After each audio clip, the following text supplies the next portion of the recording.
আসসালামু আলাইকুম সবাইকে। আশা করি সবাই ভালো আছে। আবারও চলে আসলাম নুরজানের লাইফস্টাইল দেখি।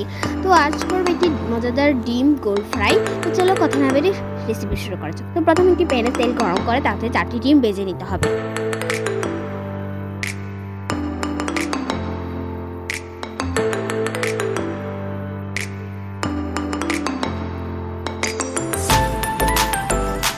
ডিমগুলো রং হয়ে গেলে আরেকটি পাত্রে নিয়ে নিই।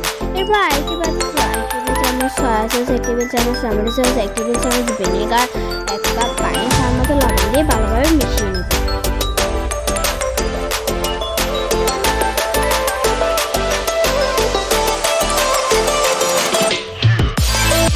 তেল গরম করে তাতে 2 চা চামচ রসুন কুচি, 1 চা চামচ আদা কুচি আর 1/2 টেবিল চামচ পেঁয়াজ পাতা দিয়ে ভালোভাবে ভেজে নিতে হবে।